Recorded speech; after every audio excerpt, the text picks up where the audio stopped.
Como lidar com pessoas manipuladoras. Parte 1. Aprenda a reconhecer e a lidar com pessoas manipuladoras e nunca mais se torne vítima.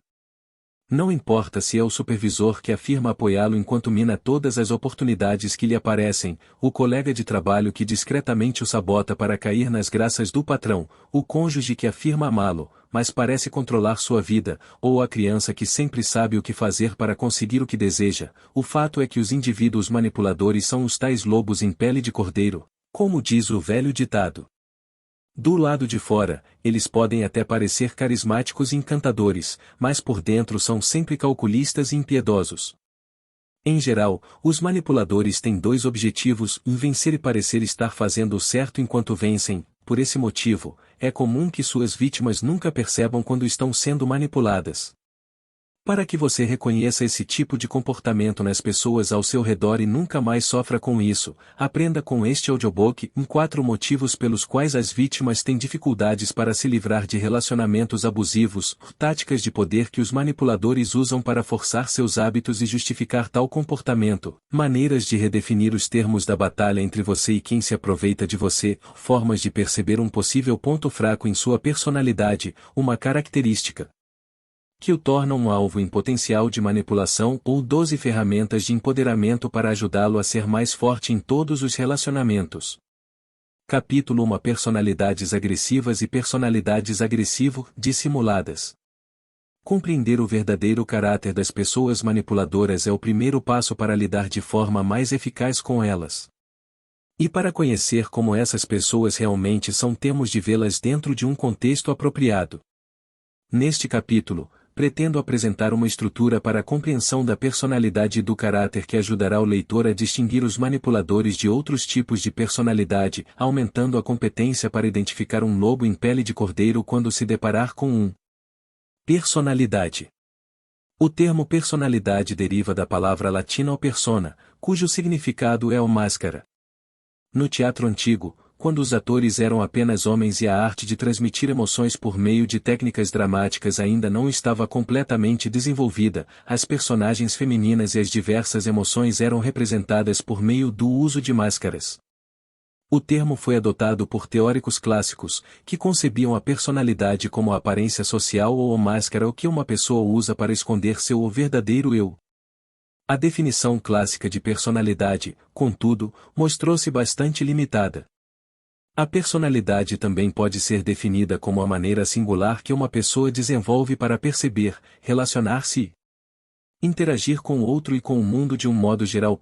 De acordo com esse modelo de personalidade, desempenham um papel fundamental não apenas a biologia, por exemplo, a genética, as influências dos hormônios, a bioquímica do cérebro, mas também o temperamento e, obviamente, o ambiente natural em que uma pessoa vive e o que ela aprendeu com experiências passadas. Todos esses fatores interagem de forma dinâmica e contribuem para criar um estilo ou característico que determinada pessoa desenvolve ao longo do tempo para lidar com os outros e enfrentar os fatores de estresse da vida de modo geral. O estilo de interação interpessoal de um indivíduo, sua personalidade, é característica bastante estável, que não muda muito com o tempo e que se difunde em uma ampla variedade de situações. Caráter. O estilo único de se relacionar com os outros que cada um apresenta tem ramificações sociais, éticas e morais. O aspecto da personalidade de um indivíduo que reflete como ele aceita e cumpre suas responsabilidades sociais e age com os outros tem sido denominado caráter. Alguns usam os termos caráter e personalidade como sinônimos. Neste livro, porém, o termo caráter fará referência àqueles aspectos da personalidade de um indivíduo que refletem até que ponto ele desenvolveu a integridade pessoal e o compromisso com uma conduta social responsável. Pessoas de bom caráter moderam seus impulsos instintivos, os aspectos importantes de sua conduta e, especialmente, disciplinam suas tendências agressivas a serviço do bem social maior. Alguns tipos básicos de personalidade. Até hoje foram escritos inúmeros volumes de literatura clínica sobre os vários tipos de personalidade. Uma discussão sobre todos os tipos de personalidade está além do escopo deste livro. No entanto, creio ser particularmente útil distinguir entre duas dimensões básicas de personalidade que ocupam as pontas opostas de um contínuo que reflete como um indivíduo lida com os desafios da vida. Como criaturas governadas por objetivos, todos nós investimos uma considerável quantidade de tempo e energia tentando conseguir as coisas que acreditamos que irão nos ajudar a prosperar e nos trazer algum tipo de prazer. Vencer obstáculos e ultrapassar barreiras que nos separam do que desejamos é a essência do conflito humano.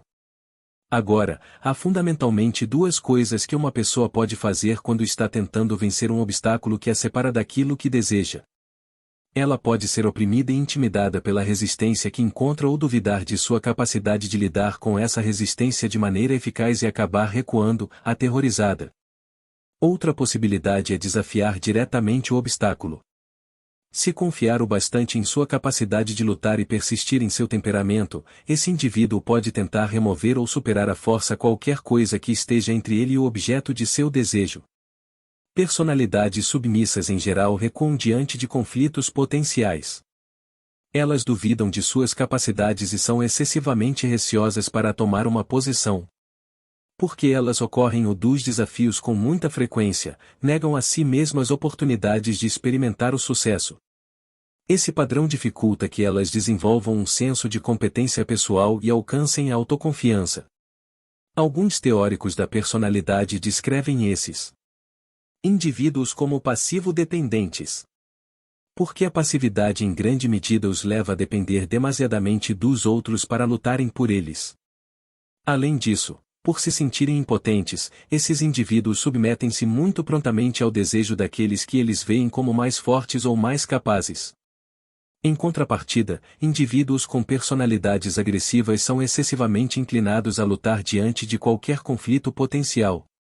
Seu principal objetivo na vida é o vencer e eles buscam esse objetivo com considerável paixão, esforçando-se com vigor para superar, derrubar ou remover quaisquer barreiras que os separam daquilo que desejam. Esses indivíduos ambicionam o poder e o usam sem reservas e sem escrúpulos quando o detêm. Ademais, sempre fazem de tudo para estar ou por cima ou no controle. Aceitam prontamente quaisquer desafios, e seja a confiança que têm em sua capacidade de enfrentar conflitos bem fundada ou não, o fato é que esses indivíduos tendem a ser excessivamente autoconfiantes ou emocionalmente independentes. Personalidades neuróticas e personalidades com distúrbio de caráter. Há duas outras dimensões importantes que representam lados opostos de um contínuo diferente.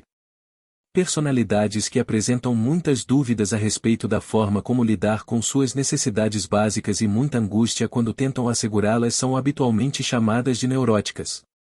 O caos emocional interno que uma personalidade neurótica experimenta quase sempre emerge de conflitos ou entre seus impulsos instintivos e seus escrúpulos. Logo, como regra geral, está correta a hipótese de Scott Peck em seu livro A Trilha Menos Percorrida de que os indivíduos neuróticos sofrem por excesso de conscienciosidade. 12 Esses indivíduos têm muito medo de buscar satisfazer seus desejos porque são bombardeados por culpa ou vergonha quando tentam fazê-lo. Por outro lado, em personalidades com distúrbio de caráter inexiste comedimento quando o assunto é agir de acordo com seus instintos mais primitivos. Esses indivíduos não se preocupam o suficiente com aquilo que fazem. Novamente, como Peck assinala, eles são o tipo de pessoa que tem muito pouca consciência. Não é possível caracterizar todos os indivíduos simplesmente como neuróticos ou com distúrbio de caráter, mas o fato é que todo mundo está em algum ponto do contínuo entre as personalidades sobretudo neuróticas e aquelas portadoras de distúrbios de caráter. Não obstante, é bastante útil fazer a distinção entre uma pessoa que é nomeadamente neurótica e aquela que possui um distúrbio de caráter. Freud postulou que a civilização é a causa da neurose e observou que as principais maneiras de as pessoas levarem dor e miséria para a vida dos outros envolvem atos sexuais ou condutas agressivas. Assim, teorizou que as pessoas que internalizam as proibições da sociedade, ainda que distanciadas dos selvagens, pagam um preço por sua moderação, e esse preço é cobrado na forma da neurose. No entanto, de outro ponto de vista, seria possível dizer que a disponibilidade da maioria das pessoas em conter ou mesmo se preocupar com seus impulsos agressivos e sexuais é o que torna a civilização possível. É raro um indivíduo dominar e controlar livremente seus instintos básicos.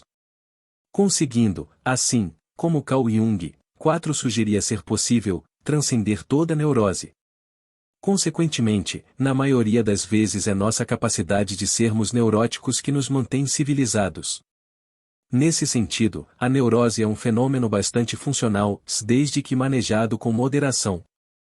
No contexto social permissivo de hoje em dia, é muito menos comum que a neurose de um indivíduo alcance um ponto extremo em que seja necessário haver uma intervenção terapêutica. Além disso, indivíduos moderadamente neuróticos são a espinha dorsal de nossa sociedade. Em uma sociedade civilizada, os indivíduos com distúrbio de caráter são mais problemáticos do que os neuróticos. Os neuróticos, em essência, causam problemas para si mesmos, já que deixam seu sucesso ser reprimido por medos excessivos e injustificados. E isso acontece apenas naqueles casos relativamente raros em que a neurose é excessiva. Contrariamente, personalidades com distúrbio de caráter, destituídas de escrúpulos, perseguem ardentemente seus objetivos pessoais, muitas vezes às custas dos direitos e das necessidades do outro, a que são indiferentes, graus e provocam, assim, inúmeros problemas para a sociedade de modo geral. Um ditado comum entre os profissionais de saúde mental é o seguinte: se uma pessoa está tornando infeliz a sua própria vida, ela provavelmente é neurótica, ou mais, se está tornando infeliz a vida de todos os outros, ela certamente tem algum distúrbio de caráter. Entre os diversos tipos de personalidade, as submissas estão entre as mais propensas à neurose e as agressivas entre as mais propensas ao distúrbio de caráter. Características bastante contrastantes distinguem indivíduos essencialmente neuróticos de indivíduos com distúrbio de caráter. É fundamental que o leitor tenha em mente essas diferenças, seja ele um leigo que está envolvido em uma relação problemática ou um profissional em busca de compreender e tratar um caso clínico. Personalidade neurótica. Nos neuróticos, a ansiedade desempenha um papel fundamental no desenvolvimento da personalidade e alimenta os sintomas ou de aflição. Os neuróticos têm consciência ou superego bem desenvolvidos ou talvez até mesmo hiperativos. Os neuróticos têm uma capacidade excessiva de sentir culpa ou vergonha, o que aumenta a ansiedade e causa grande parte da aflição que sentem. Os neuróticos empregam mecanismos de defesa para ajudar a reduzir a ansiedade, protegendo-os de uma dor emocional insuportável. O medo da rejeição social induz os neuróticos a mascararem seu verdadeiro eu e apresentarem uma fachada para os outros. Os sintomas psicológicos de estresse que os neuróticos apresentam são egodistônicos, ou seja, experimentados como desnecessários e indesejáveis. Por essa razão, os neuróticos quase sempre buscam voluntariamente ajuda para aliviar o estresse que sentem.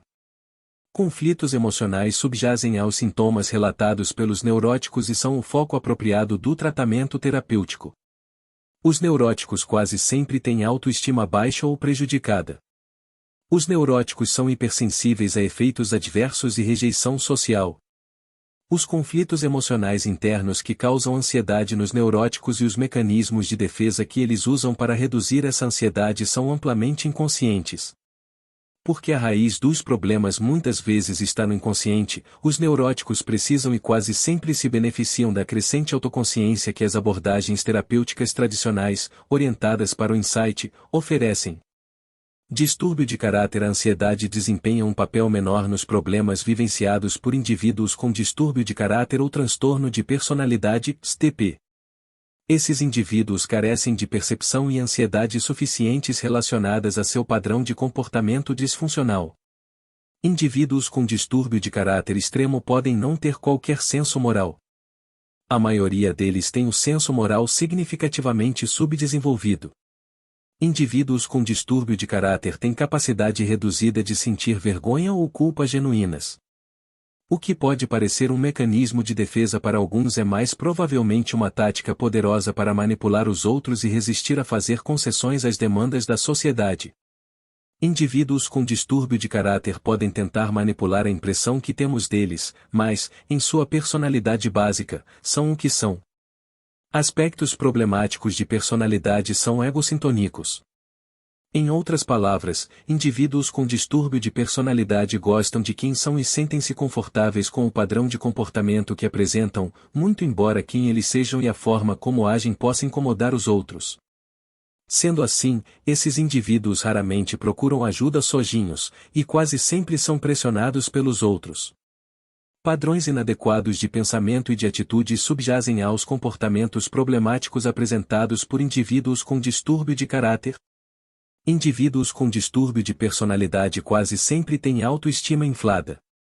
No entanto, essa autoimagem inflada não é uma compensação para sentimentos ocultos de inadequação. Indivíduos com distúrbio de caráter não são dissuadidos por efeitos adversos ou rejeição social,